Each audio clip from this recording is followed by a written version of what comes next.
La FIA conclut que Red Bull n'est pas coupable. Rien n'a été trouvé. Voilà, comme par hasard, hein.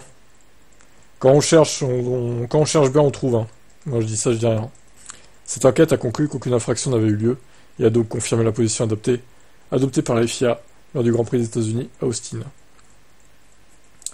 Vous devez soumettre des dessins à la FIA pour que toutes les autres équipes puissent les regarder. C'est public pour tout le monde. Il ne fait donc aucun doute que Red Bull avait un système dans la voiture qui lui permettait d'ajuster la hauteur de caisse depuis l'intérieur de la voiture. Il n'y avait pas d'objection à ça, les 9 autres équipes n'ont pas cette possibilité, a déclaré Zak Brown.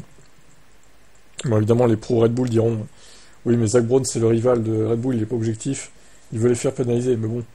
En même temps, s'il y avait possibilité de régler la hauteur de caisse depuis le cockpit, le pilote donc qui s'en chargeait, c'est juste honteux en fait. La FIA a rapidement annoncé qu'elle n'avait aucune preuve à l'appui de cette affirmation. Il semble que la FIA ait voulu montrer qu'elle prenait les plaintes au sérieux en visitant l'usine Red Bull. Mais vous dites quoi, enfin, évidemment qu'ils ont effacé toutes les traces depuis le temps. Et ils arrivent combien de temps après dans l'usine aussi? Ça me fait rire. Ils ont le temps de tout virer, hein, de virer les documents, virer tout ce qu'il faut virer. Enfin, je sais pas, enfin, ils sont si naïfs que ça, la FIA, en fait.